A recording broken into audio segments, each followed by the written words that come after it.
ਇੰਡੋਸ TV ਦੇਖ ਰਹੇ ਸਾਰੇ ਦਰਸ਼ਕਾਂ ਨੂੰ ਪਿਆਰ ਭਰੀ ਸਤਿ ਸ੍ਰੀ ਅਕਾਲ। ਮੈਂ ਸਰਬਜੀਤ ਕੌਰ ਬਰਾੜ ਲੈ ਕੇ ਹਾਜ਼ਰ ਹਾਂ ਪ੍ਰੋਗਰਾਮ ਪਰਦੇਸੀ ਪੰਜਾਬ।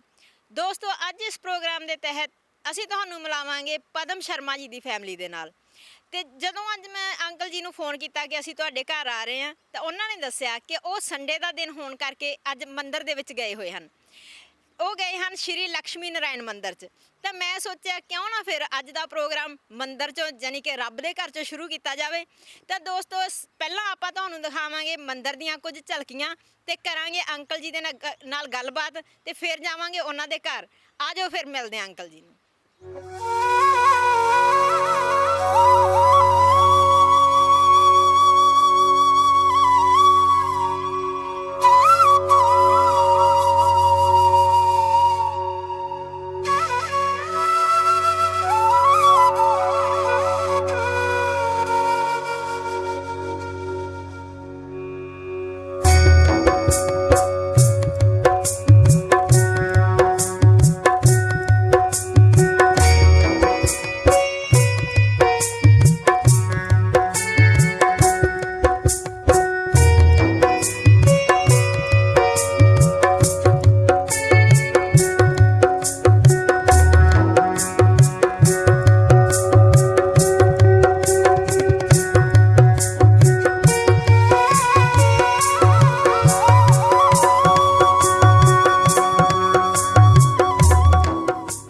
ਹਾਂਜੀ ਦੋਸਤੋ, ਆਪਾਂ ਹੁਣ ਗੱਲਬਾਤ ਕਰਦੇ ਹਾਂ ਰੋਹਿਤ ਜੀ ਦੇ ਪਿਤਾ ਜੀ ਦੇ ਨਾਲ। ਅੰਕਲ ਜੀ, ਸਭ ਤੋਂ ਪਹਿਲਾਂ ਤਾਂ ਸਾਨੂੰ ਦੱਸੋ ਤੁਹਾਡਾ ਨਾਮ ਤੇ ਤੁਸੀਂ ਪੰਜਾਬ ਤੋਂ ਕਿੱਥੋਂ? ਮੈਂ ਜੀ, ਮੇਰਾ ਨਾਮ ਪਦਮ ਸ਼ਰਮਾ ਵਾ। ਮੈਂ ਪੰਜਾਬ ਦਾ ਇੱਕ ਹਿੱਸਾ ਅੰਮ੍ਰਿਤਸਰ ਸ਼ਹਿਰ ਤੋਂ ਆਇਆ ਵਾਂ। ਤੇ ਮੈਂ ਉੱਥੋਂ ਅੱਜ ਆਏ ਨੂੰ ਮੈਨੂੰ 1 ਮਹੀਨਾ ਹੋ ਗਿਆ ਵਾ। ਤੇ ਮੈਂ ਮਹੀਨਾ ਜਦੋਂ ਮੈਂ ਆਇਆ ਇੱਥੇ, ਤੇ ਸਾਡੇ ਜਵਾਈ ਸਾਹਿਬ ਨੇ ਦੱਸਿਆ ਬ੍ਰਿਸਬੇਨ ਦੇ ਵਿੱਚ ਆਸਟ੍ਰੇਲੀਆ ਜਦੋਂ ਮੈਂ ਆਇਆ, ਤਾਂ ਉਹਨਾਂ ਕਿਹਾ ਜੀ ਇੱਥੇ ਇੱਕ ਬਹੁਤ ਵਧੀਆ ਹੈਗਾ ਵਾ ਮੰਦਿਰ, ਇਤਿਹਾਸਕ ਮੰਦਿਰ ਆ। ਮੈਂ ਉਹ ਮੰਦਿਰ ਦੇ ਵਿੱਚ ਆਇਆ ਤੇ ਮੈਨੂੰ ਉੱਥੋਂ ਦਾ ਬਹੁਤ ਵਧੀਆ ਵਾਤਾਵਰਨ ਬਹੁਤ ਵਧੀਆ ਲੱਗਿਆ। ਜਦੋਂ ਵਧੀਆ ਲੱਗਿਆ ਤੇ ਮੈਂ ਉਸ ਤਰੀਕੇ ਦੇ ਨਾਲ ਹਰ ਸੰਡੇ ਦੇ ਸੰਡੇ ਮੈਂ ਸ਼ਾਮ ਨੂੰ ਇੱਥੇ ਆਉਣਾ ਵਾਂ। ਇੱਥੇ ਬੜੀ ਰੌਣਕ ਹੁੰਦੀ ਆ, ਯਾਨੀ ਕਿ 500-700 ਬੰਦੇ ਦਾ ਇੱਥੇ 500 ਬੰਦਾ ਤਕਰੀਬਨ ਇੱਥੇ ਸ਼ਾਮ ਨੂੰ ਹੁੰਦਾ ਵਾ। ਬੜੇ ਇੱਥੇ ਕੀਰਤਨ ਵਗੈਰਾ ਹੁੰਦੇ ਆ, ਲੰਗਰ ਪਾਣੀ ਦਾ ਪ੍ਰਬੰਧ ਬੜਾ ਵਧੀਆ। ਇੱਥੋਂ ਦੀ ਜਿਹੜੀ ਮੈਨੇਜਮੈਂਟ ਕਮੇਟੀ ਆ, ਮੈਨੂੰ ਉਹਦਾ ਬਹੁਤ ਵਧੀਆ ਕੰਮ ਲੱਗਿਆ ਔਰ ਬੜੇ ਸੁਚੱਜੇ ਢੰਗ ਦੇ ਨਾਲ ਇਹਨੂੰ ਚਲਾ ਰਹੀ ਆ। ਔਰ ਮੈਨੂੰ ਇੱਥੋਂ ਦਾ ਬਹੁਤ ਵਧੀਆ ਲੱਗਿਆ, ਤਾਂ ਕਿ ਮੈਂ ਇੱਥੋਂ ਜਦੋਂ ਵੇਖਣਾ ਵਾ ਮੈਨੂੰ ਚੰਗਾ ਲੱਗਿਆ। ਤੇ ਉਸ ਤੋਂ ਬਾਅਦ ਮੈਂ ਤੇ ਜਿਵੇਂ ਤੁਸੀਂ ਦੱਸਿਆ ਵੀ ਤੁਸੀਂ ਹਰ ਸੰਡੇ ਆਉਂਦੇ ਹੋ, ਤੇ ਤੁਹਾਨੂੰ ਮਹੀਨਾ ਹੋ ਗਿਆ ਆਇਆਂ ਨੂੰ, ਫਿਰ ਤਾਂ ਤੁਸੀਂ ਦੀਵਾਲੀ ਦੁਸ਼ਹਿਰਾ ਉਦੋਂ ਵੀ ਇੱਥੇ ਹੀ ਹੋਵੋਗੇ ਨਾ? ਮੈਂ ਜਦੋਂ ਆਇਆ ਜੀ, ਮੈਂ ਦੀਵਾਲੀ ਵੀ ਇੱਥੇ ਵੇਖੀ ਆ, ਮੈਂ ਦੁਸ਼ਹਿਰਾ ਵੀ ਇੱਥੇ ਵੇਖਿਆ। ਦੁਸ਼ਹਿਰੇ ਤੇ ਬੜੀ ਰੌਣਕ ਸੀ। ਦੁਸ਼ਹਿਰਾ ਜਦੋਂ ਇੱਥੇ ਬਣਾਇਆ ਗਿਆ ਸੀ, ਬੜੀ ਰੌਣਕ ਸੀ ਦੁਸ਼ਹਿਰੇ ਵਿੱਚ। ਇੱਥੇ ਅਸਤਬਾਜੀ ਕਾਫੀ ਹੋਈ, ਪਟਾਕੇ ਵਗੈਰਾ, ਦੁਸ਼ਹਿਰਾ ਬਣਾਇਆ ਵੀ ਗਿਆ। ਲੰਗਰ ਪਾਣੀ ਦਾ ਪ੍ਰਬੰਧ ਬਹੁਤ ਵਧੀਆ ਕੀਤਾ ਗਿਆ। ਮੇਰਾ ਖਿਆਲ 1500-2000 ਬੰਦਾ ਵੀ ਤਕਰੀਬਨ ਉਦਣ ਇੱਥੇ ਆਇਆ ਸੀ। ਤੇ ਮੈਨੂੰ ਬੜਾ ਵਧੀਆ ਲੱਗਿਆ। ਮੇਰਾ ਖਿਆਲ ਰਾਤ ਉਦਣ 2-2.5-3 ਘੰਟੇ ਤੋਂ ਜਿਉਂ ਸ਼ਾਮ ਤੋਂ ਲੈ ਕੇ ਰਾਤ 10-10:30-11 ਵਜੇ ਤੱਕ ਚੱਲਦਾ ਰਿਹਾ ਪ੍ਰੋਗਰਾਮ। ਔਰ ਲੰਗਰ ਪਾਣੀ ਦਾ ਤੇ ਬਹੁਤ ਵਧੀਆ ਚੱਲਿਆ ਔਰ ਮੈਨੂੰ ਬਹੁਤ ਵਧੀਆ ਲੱਗਿਆ ਜੀ, ਬਹੁਤ ਵਧੀਆ ਲੱਗਿਆ। ਤੇ ਫਿਰ ਮਤਲਬ ਮਿਸ ਤਾਂ ਨਹੀਂ ਕੀਤਾ ਵੀ ਜੀ ਦੀਵਾਲੀ ਜਿਵੇਂ ਪੰਜਾਬ 'ਚ ਮਨਾਉਣੇ ਆ? ਤਾਂ ਨਾ ਜੀ ਨਾ, ਮੈਨੂੰ ਦੀਵਾਲੀ ਇੱਥੇ ਵੀ ਬਹੁਤ ਵਧੀਆ ਲੱਗੀ। ਇੱਥੇ ਵੀ ਦੀਵਾਲੀ ਪਟਾਕੇ ਅਸਤਬਾਜੀ ਬੜੀ ਵਧੀਆ ਚਲਾਈ। ਉਦਣ ਵੀ ਇਹਨਾਂ ਨੇ ਮੈਨੇਜਮੈਂਟ ਕਮੇਟੀ ਵਾਲਿਆਂ ਨੇ ਲੰਗਰ ਦਾ ਪ੍ਰਬੰਧ ਬੜਾ ਵਧੀਆ ਕੀਤਾ ਸੀ। ਉਦਣ ਵੀ ਬੜੀ ਰੌਣਕ ਸੀ। ਮੈਨੂੰ ਬਹੁਤ ਵਧੀਆ ਲੱਗਿਆ ਇੱਥੇ ਆਣ ਕੇ। ਮੈਂ ਫਸਟ ਟਾਈਮ ਬ੍ਰਿਸਬੇਨ, ਮੇਰਾ ਇੱਥੇ ਜਵਾਈ ਸਾਹਿਬ ਨੇ ਉਹਨਾਂ ਨੂੰ ਮਿਲਣ ਵਾਸਤੇ, ਬੇਟੀ ਨੂੰ ਮਿਲਣ ਵਾਸਤੇ ਮੈਂ ਪਹਿਲੀ ਵਾਰ ਇੱਥੇ ਬ੍ਰਿਸਬੇਨ ਆਇਆ ਆਸਟ੍ਰੇਲੀਆ। ਤੇ ਮੈਨੂੰ ਬਹੁਤ ਵਧੀਆ ਲੱਗਿਆ ਇੱਥੋਂ ਦਾ, ਬਹੁਤ ਵਧੀਆ ਲੱਗਿਆ। ਤੇ ਜਿਵੇਂ ਦੀਵਾਲੀ ਦੁਸ਼ਹਿਰੇ ਤੋਂ ਬਿਨਾਂ ਤੁਹਾਨੂੰ ਪਤਾ ਵੀ ਇੱਥੇ ਕੋਈ ਹੋਰ ਪੂਜਾ ਪਾਠ ਕੀ ਕੁਝ ਕਰਵਾਉਂਦੇ ਆ? ਮੈਨੂੰ ਇੱਕ ਪਤਾ ਲੱਗਾ ਜੀ ਇੱਥੇ ਆਣ ਕੇ, ਜਦੋਂ ਤਕਰੀਬਨ ਇੱਥੇ ਹਰ ਸਾਲ 25 ਦਸੰਬਰ ਨੂੰ ਇੱਕ ਬੜਾ ਇਤਿਹਾਸਕ ਦਿਨ ਆ ਜਿਹੜਾ ਉਹ ਮਨਾਇਆ ਜਾਂਦਾ ਵਾ, ਕ੍ਰਿਸਮਸ ਡੇ। ਉਦੋਂ ਆਂਦੇ ਇੰਨੀ ਕੁ ਰੌਣਕ ਹੁੰਦੀ ਆ ਆਸਟ੍ਰੇਲੀਆ ਦੇ ਵਿੱਚ ਵੀ ਕੋਈ ਵੇਖਣ ਵਾਲੀ ਕੋਈ ਜਗ੍ਹਾ ਨਹੀਂ ਹੁੰਦੀ। ਉਦੋਂ ਇੰਨਾ ਕੁ ਇਤਿਹਾਸਕ ਦਿਨ ਮੰਨਿਆ ਗਿਆ ਵਾ, ਇੰਨਾ ਕੁ ਵਧੀਆ ਲੱਗਿਆ ਵਾ। ਮੈਂ ਵੇਖਿਆ ਨਹੀਂ ਹਲੇ, ਪਰ ਲੋਕੀ ਦੱਸ ਰਹੇ ਜੋ ਉਹਦੇ ਮੁਤਾਬਕ ਮੈਂ ਅੱਜ ਤੋਂ ਵੇਖਣ ਡਿਆ ਲੋਕਾਂ ਦੇ ਘਰਾਂ ਦੇ ਵਿੱਚ ਇਹ ਲਾਈਆਂ ਗਈਆਂ ਵਾ, ਲੜੀਆਂ ਲਾਈਆਂ ਗਈਆਂ ਵਾ, ਉਹਨੂੰ ਅੱਗੇ ਵਧਾਈ ਜਾਣ ਡਿਆ। ਮੈਨੂੰ ਇਹ ਵੀ ਪਤਾ ਲੱਗਾ ਵੀ ਜਿਹਦੇ ਘਰ ਬਹੁਤ ਸੋਹਣਾ ਘਰ ਜਾਂ ਵਧੀਆ ਸਜਾਇਆ ਹੋਇਆ, ਉਹਨੂੰ ਇੱਥੋਂ ਦੀ ਗੌਰਮੈਂਟ ਜਿਹੜੀ ਆ ਉਹਨੂੰ ਕੁਛ ਨਾ ਕੁਛ ਦੇ ਕੇ ਵੀ ਜਾਂਦੀ ਆ। ਕੋਈ ਇਨਾਮ ਵਗੈਰਾ ਪ੍ਰਾਈਜ਼ ਵੀ ਦਿੰਦੇ, ਕੋਈ ਇਨਾਮ ਵੀ ਦੇ ਕੇ ਜਾਂਦੇ ਆ। ਮੈਨੂੰ ਇਹ ਵੀ ਪਤਾ ਲੱਗਿਆ ਵੀ ਇੱਥੋਂ ਦਾ ਜਦੋਂ ਦਾ ਮੈਂ ਆਇਆ, ਇਹ ਵੀ ਬਹੁਤ ਵਧੀਆ ਲੱਗਿਆ। ਤਾਂ ਬਹੁਤ ਵਧੀਆ ਚੀਜ਼ ਹੈ ਜੀ। ਵੀ ਜਿਵੇਂ ਤੁਹਾਨੂੰ ਦੂਜੇ ਧਰਮਾਂ ਬਾਰੇ ਵੀ ਇੱਥੇ ਆ ਕੇ ਪਤਾ ਲੱਗਦਾ ਕਿ ਉਹ ਜਿਵੇਂ ਗੋਰੇ ਲੋਕ ਆ, ਉਹ ਆਪਣੇ ਧਰਮਾਂ ਦੀਆਂ ਜਿਹੜੀਆਂ ਚੀਜ਼ਾਂ ਉਹਨਾਂ ਨੂੰ ਕਿਵੇਂ ਸੈਲੀਬ੍ਰੇਟ ਕਰਦੇ ਆ ਨਾ। ਵੇਖੋ ਜੀ, ਗੋਰੇ ਜਿਹੜੇ ਆ ਉਹ ਆਪਣਾ ਜਿਹੜਾ ਉਹਨਾਂ ਦਾ ਮਿਸ਼ਨ ਆ ਜਾਂ ਧਰਮ ਆ, ਜਿਵੇਂ ਵੀ ਉਹ ਕਰਦੇ ਬਹੁਤ ਵਧੀਆ ਕਰਦੇ ਆ। ਹਿੰਦੂ ਆਪਣਾ ਆਪਣਾ ਨਾਲ ਕਰਦੇ ਆ, ਜਿਹੜੇ ਸਿੱਖ ਭਾਈਚਾਰਾ ਉਹ ਆਪਣੇ ਨਾਲ ਕਰਦੇ ਆ। ਇਹ ਸਾਰੇ ਰੱਬ ਦੇ ਬਣਾਏ ਹੋਏ ਬੰਦੇ ਇੱਕ ਆ ਜੀ। ਮੈਂ ਇਹਨਾਂ ਨੂੰ ਇੱਕ ਸਮਝਦਾ ਔਰ ਇੱਕ ਆ ਅਸੀਂ ਸਾਰੇ ਜਾਣੇ। ਇਹਦੇ ਵਿੱਚ ਕੋਈ ਵੱਖ-ਵੱਖ ਕੋਈ ਚੀਜ਼ਾਂ ਨਹੀਂ ਹੈਗੀਆਂ ਮੈਨੂੰ ਜੋ ਲੱਗਦਾ। ਸਿਰਫ ਜਿਵੇਂ ਰਹਿਣ ਸਹਿਣ ਕਲਚਰ ਆ ਉਹ ਅਲੱਗ-ਅਲੱਗ ਹੋ ਜਾਂਦਾ ਨਾ, ਤੇ ਬਾਕੀ ਆਪਾਂ ਹਾਂ ਤਾਂ ਅੰਦਰੋਂ ਸਾਰੇ ਇੱਕ ਹੀ। ਹਾਂ, ਰੱਬ ਦੇ ਬਣਾਏ ਬੰਦੇ ਇੱਕ ਆ ਜੀ। ਉਹ ਜਿਹੜਾ ਹੁੰਦਾ ਹੀ ਉਹ ਤੇ ਤੁਹਾਨੂੰ ਪਤਾ ਹੀ ਹੈ। ਕੋਈ ਕਿਸੇ ਧਰਮ ਨੂੰ ਮੰਨਦਾ, ਕੋਈ ਈਸਾ ਨੂੰ ਮੰਨਦਾ, ਕੋਈ ਕਿਸੇ ਨੂੰ ਮੰਨਦਾ, ਕੋਈ ਗੁਰੂ ਘਰ ਨੂੰ ਮੰਨਦਾ, ਕੋਈ ਮੰਦਿਰ ਨੂੰ ਮੰਨਦਾ, ਕੋਈ ਮਸਜਿਦ ਨੂੰ ਮੰਨਦਾ। ਉਹ ਅਲੱਗ-ਅਲੱਗ ਜਿਹੜੀਆਂ ਉਹਨਾਂ ਦੀਆਂ ਹੈਗੀਆਂ ਪਰੰਪਰਾਵਾਂ ਉਹਨੂੰ ਮੰਨਦੇ ਆ। ਉਸ ਹਿਸਾਬ ਦੇ ਨਾਲ ਤੇ ਮੈਨੂੰ ਠੀਕ ਲੱਗਦਾ ਹੈ। ਤੇ ਅੰਕਲ ਜੀ, ਜਿਵੇਂ ਤੁਸੀਂ ਹੁਣ ਮੰਦਿਰ ਤਾਂ ਆਉਣੇ ਹੀ ਹੋ, ਤੇ ਤੁਸੀਂ ਕਦੇ ਕੋਸ਼ਿਸ਼ ਮਤਲਬ ਗੁਰਦੁਆਰਾ ਸਾਹਿਬ ਵੀ ਮੈਨੂੰ ਲੱਗਦਾ ਤੁਸੀਂ ਜਾਂਦੇ ਹੀ ਹੋਵੋਗੇ, ਕਿਉਂਕਿ ਤੁਸੀਂ ਅੰਮ੍ਰਿਤਸਰ ਸਾਹਿਬ ਤੋਂ ਹਨਾ ਪਤਾ ਹੀ ਹੋਣਾ। ਮੈਂ ਕੱਲ ਸੰਗਰਾਂਦ ਦੀ ਕੱਲ ਬ੍ਰਿਸਬੇਨ ਉੱਥੇ ਗੁਰਦੁਆਰਾ ਸਾਹਿਬ ਹੈਗਾ ਵਾ। ਮੈਨੂੰ 8 ਮਾਈ ਪਲੇਨ ਦੇ ਵਿੱਚ ਮੈਂ ਉੱਥੇ ਗੁਰਦੁਆਰੇ ਕੱਲ ਗਿਆ ਵਾਂ। ਉੱਥੇ ਮੱਥਾ ਟੇਕਿਆ, ਅਰਦਾਸ ਕੀਤੀ ਆ। ਤੇ ਮੈਂ ਸਾਰਾ ਪਰਿਵਾਰ ਲੈ ਕੇ ਗਿਆ ਔਰ ਉੱਥੇ ਜਾ ਕੇ ਲੰਗਰ ਵੀ ਛਕਿਆ ਔਰ ਉੱਥੇ ਜਾ ਕੇ ਮੇਰੇ ਖਿਆਲ ਅੱਧਾ ਘੰਟਾ ਗੁਰਬਾਣੀ ਵੀ ਕੀਤਾ, ਉਹਨੂੰ ਵੀ ਸੁਣਿਆ। ਪਰ ਮੈਨੂੰ ਬਹੁਤ ਵਧੀਆ ਲੱਗਿਆ ਜੀ। ਮੈਂ ਤਕਰੀਬਨ ਦੀਵਾਲੀ ਵਾਲੇ ਦਿਨ ਵੀ ਉੱਥੇ ਗੁਰਦੁਆਰਾ ਸਾਹਿਬ ਗਿਆ ਸਾਂ। ਮੈਨੂੰ ਉਦੋਂ ਹੀ ਬੜਾ ਮਜ਼ਾ ਆਇਆ।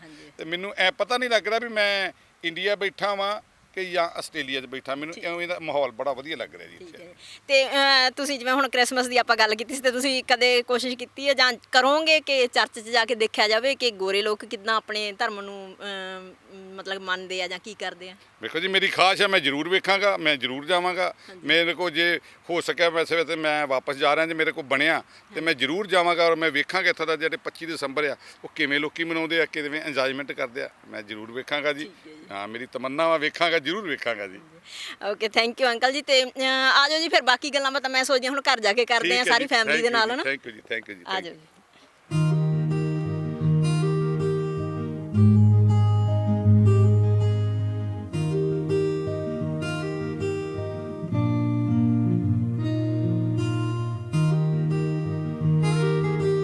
ਹਾਂਜੀ ਦੋਸਤੋ, ਆਪਾਂ ਹੁਣ ਪਹੁੰਚ ਚੁੱਕੇ ਹਾਂ ਅੰਕਲ ਸ਼ਰਮਾ ਜੀ ਦੇ ਘਰ, ਤੇ ਆਜੋ ਫਿਰ ਕਰਦੇ ਹਾਂ ਗੱਲਬਾਤ ਇਹਨਾਂ ਦੇ ਨਾਲ। ਅੰਕਲ ਜੀ, ਤੁਸੀਂ ਕੰਮ ਧੰਦਾ ਕੀ ਕਰਦੇ ਹੋ? ਮੈਂ ਕੰਮ ਜੀ ਉੱਥੇ ਅੰਮ੍ਰਿਤਸਰ ਦੇ ਵਿੱਚ ਆਪਣਾ ਜ਼ਮੀਨ ਦਾ ਮੇਰਾ ਕਾਰੋਬਾਰ ਆ। ਜ਼ਮੀਨ ਤੋਂ ਇਲਾਵਾ ਮੈਂ ਕਲੋਨੋਜਰ ਦਾ ਵੀ ਕੰਮ ਕਰਦਾ। ਪ੍ਰਾਪਰਟੀ ਦਾ ਜਗ੍ਹਾ, ਜਿਵੇਂ ਜਗ੍ਹਾ ਲੈਣੀ ਆ, ਜਗ੍ਹਾ ਲੈ ਕੇ ਉਹਨੂੰ ਕਲੋਨੀਆਂ ਵਗੈਰਾ ਕੱਟਣੀਆਂ, ਕੱਟ ਕੇ ਉਹਨੂੰ ਵੇਚਣ ਦਾ ਕੰਮ ਮੈਂ ਉਹ ਵੀ ਕੰਮ ਕਰਦਾ ਵਾਂ।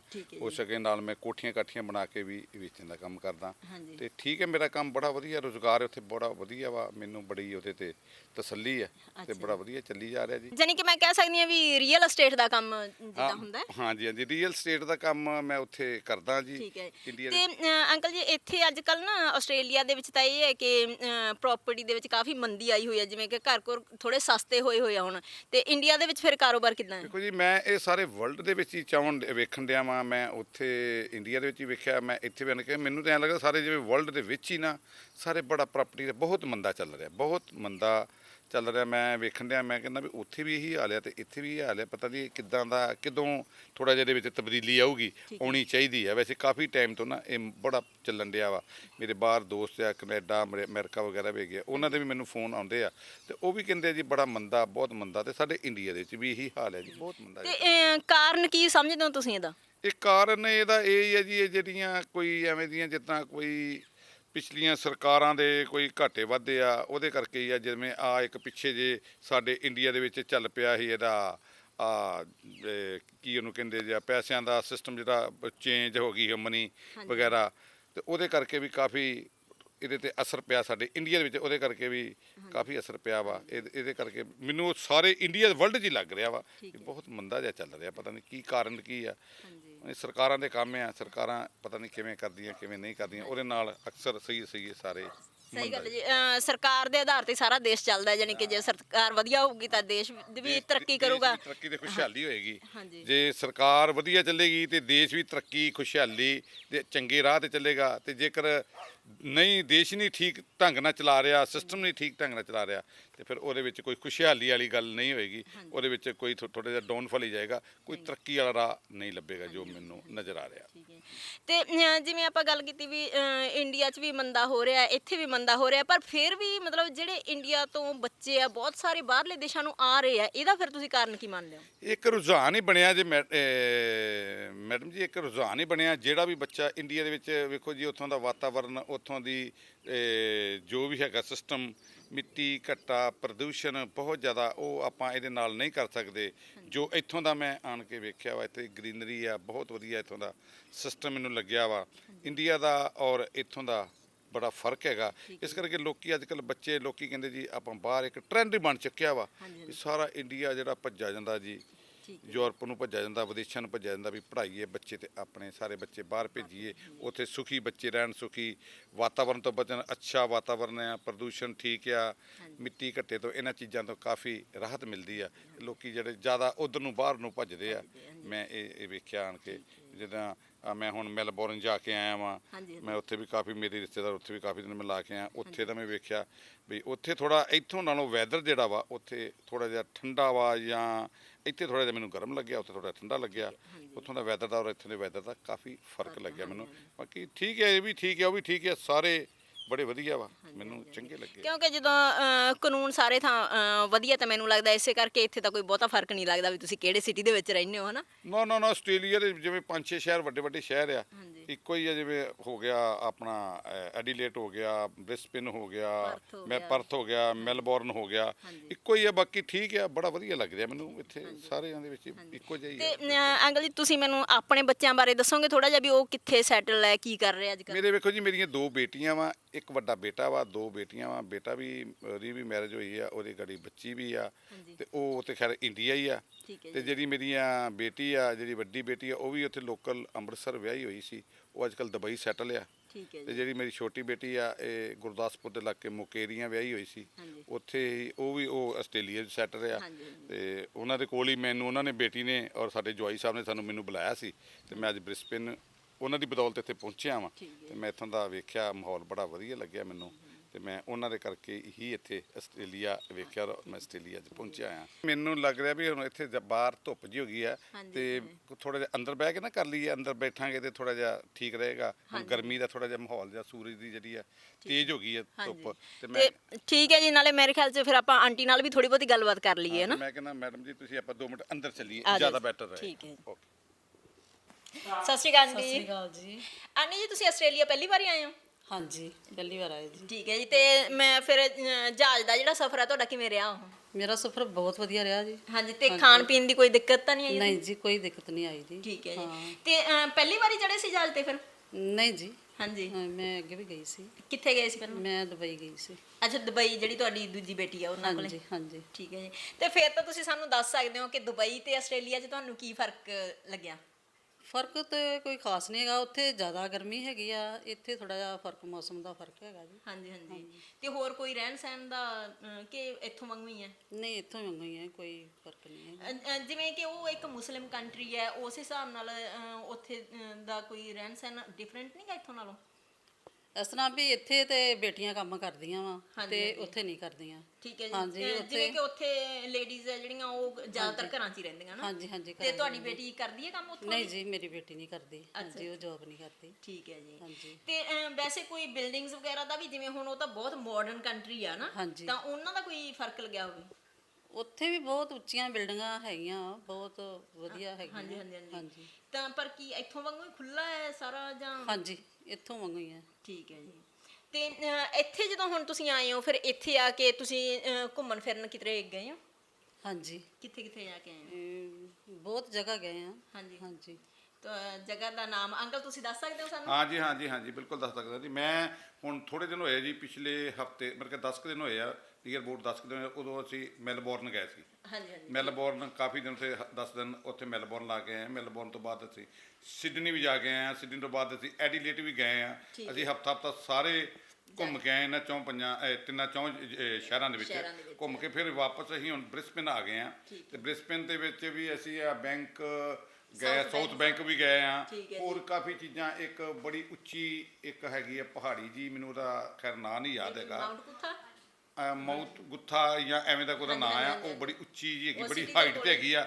ਉੱਥੇ ਵੀ ਅਸੀਂ ਜਾ ਕੇ ਆਏ ਆ, ਸਾਨੂੰ ਉਹ ਵੀ ਬੜੀ ਵਧੀਆ ਵਿਊ ਲੱਗਿਆ, ਤੇ ਇੱਥੋਂ ਦਾ ਵੀ ਲੱਗਿਆ। ਇੱਧਰ ਅਸੀਂ ਕਾਫੀ ਗਏ ਆ। ਇੱਧਰ ਵੀ ਇੱਕ ਗਏ ਆਪਾਂ ਗੋਲਡ ਕੋਸਟ ਗਏ ਆ, ਉਹਦੇ ਬੀਚ ਜਿਹੜਾ ਗੋਲਡ ਕੋਸਟ ਆ ਉਹ ਤਾਂ ਵਰਲਡ ਦੀ ਮਸ਼ਹੂਰ ਬੀਚ ਹੈ। ਹਾਂ, ਗੋਲਡ ਕੋਸਟ ਸਾਨੂੰ ਬਹੁਤ ਵਧੀਆ ਲੱਗਿਆ ਜੀ। ਗੋਲਡ ਕੋਸਟ ਬੜੀਆਂ ਉੱਚੀਆਂ ਤੇ ਬੜੀਆਂ ਸੁੰਦਰ ਬਿਲਡਿੰਗਾਂ, ਮਨਾਰੇ ਬਣੀਆਂ, ਜਿਵੇਂ ਮੇਰਾ ਖਿਆਲ 100 ਮੰਜ਼ਲੀ ਉੱਚੀ ਬਿਲਡਿੰਗ ਆ। ਬਹੁਤ ਵਧੀਆ ਲੱਗਿਆ ਜੀ ਮੈਨੂੰ ਉੱਥੇ ਦਾ ਜਿਹੜਾ ਨੁਹਾਰ ਹੀ ਬਹੁਤ ਵਧੀਆ ਲੱਗੀ ਮੈਨੂੰ। ਤੇ ਆਂਟੀ ਜੀ, ਜਿਵੇਂ ਅੰਕਲ ਨੇ ਦੱਸਿਆ ਵੀ 골ਡ ਕੋਸਟ ਦੀਆਂ ਬਿਲਡਿੰਗਾਂ ਨਾ, ਤੁਸੀਂ ਦੁਬਈ ਗਏ ਹੋ ਤਾਂ ਬੁਰਜ ਖਲੀਫਾ ਤਾਂ ਦੁਨੀਆ ਦੀ ਸਭ ਤੋਂ ਉੱਚੀ ਬਿਲਡਿੰਗ ਆ, ਉਹ ਦੇਖੀ ਸੀ ਫਿਰ? ਹਾਂਜੀ ਹਾਂਜੀ ਦੇਖੀ ਤੇ ਸੀ ਕਿਵੇਂ ਜੀ। ਲੱਗਿਆ ਫਿਰ ਦੇਖ ਕੇ? ਮੈਨੂੰ ਬਹੁਤ ਵਧੀਆ ਲੱਗਾ ਜੀ। ਮਤਲਬ ਉਹ ਡਰ ਨਹੀਂ ਲੱਗਿਆਗਾ ਵੀ ਇੰਨੀ ਉੱਚੀ ਨਹੀਂ ਬਿਲਡਿੰਗ ਹੈ? ਜੀ, ਨਹੀਂ ਡਰ ਨਹੀਂ ਲੱਗਾ। ਤੇ ਵਿੱਚ ਗਏ ਸੀ ਅੰਦਰ? ਹਾਂਜੀ ਕੀ ਕੀਤਾ ਅੰਦਰ ਜਾ ਕੇ ਉਹਦੇ? ਬਸ ਸਾਰਾ ਕੁਝ ਦੇਖਿਆ ਜੀ। ਹਾਂਜੀ, ਕੀ ਹਾਂ, ਕੁਛ ਸੀਗਾ ਖਾਣਾ ਉੱਥੇ? ਖਾਣਾ ਖਾਧਾ, ਸਾਰਾ ਕੁਝ ਦੇਖਿਆ ਜੀ। ਹਾਂਜੀ, ਤੇ ਦੁਬਈ ਚ ਇੰਡੀਅਨ ਖਾਣਾ ਮਿਲ ਜਾਂਦਾ ਸੀ ਤੁਹਾਨੂੰ? ਹਾਂਜੀ ਰੈਸਟੋਰੈਂਟ ਵਗੈਰਾ? ਹਾਂਜੀ ਬਹੁਤ ਮਿਲਦੇ ਸੀ ਜੀ। ਠੀਕ ਹੈ ਹਾਂ, ਬਹੁਤ ਵਧੀਆ ਖਾਣਾ ਸੀ ਇਹਨਾਂ ਦਾ। ਓਕੇ। ਤੇ ਕਿੰਨਾ ਚਿਰ ਲਾ ਕੇ ਆਏ ਸੀ ਉੱਥੇ ਤੁਸੀਂ? ਮੈਂ 1 ਮਹੀਨਾ ਲਾ ਕੇ ਆਈ ਸੀ। ਓਕੇ। ਤੇ ਇੱਥੇ ਕਿੰਨੇ ਚਿਰ ਲਈ ਆਏ ਹੋ ਹੁਣ? ਇੱਥੇ ਅਸੀਂ 3 ਮਹੀਨੇ ਵਾਸਤੇ ਆਏ ਜੀ। ਹਾਂਜੀ, ਤੁਸੀਂ ਹੁਣ ਆਪਣੇ ਅੰਕਲ ਨਾਲ ਗੱਲਬਾਤ ਕਰੋ ਤੇ ਮੈਂ ਤੁਹਾਡੇ ਵਾਸਤੇ ਚਾਹ ਦਾ ਕੱਪ ਲਿਆਂਦੀ ਜੀ। ਠੀਕ ਹੈ, ਥੈਂਕ ਯੂ ਜੀ।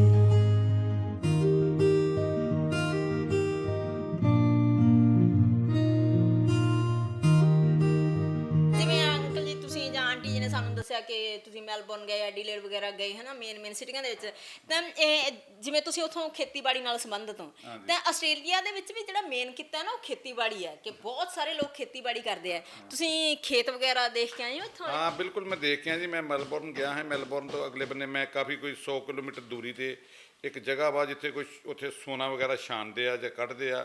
ਮੈਂ ਉਹ ਵੀ ਚੀਜ਼ਾਂ ਉੱਥੇ ਵੇਖੀਆਂ, ਔਰ ਮੈਂ ਰਸਤੇ ਦੇ ਵਿੱਚ ਖੇਤੀ ਵੀ ਵੇਖੀ। ਉੱਥੇ ਗੇਹੂੰ ਦੀ ਜਿਹੜੀ ਫਸਲ ਆ ਉਹਦੀ ਕਟਾਈ ਹੋ ਰਹੀ ਆ, ਕਟਾਈ ਕਰਕੇ ਉਹ ਕੱਢ ਰਹੇ ਆ।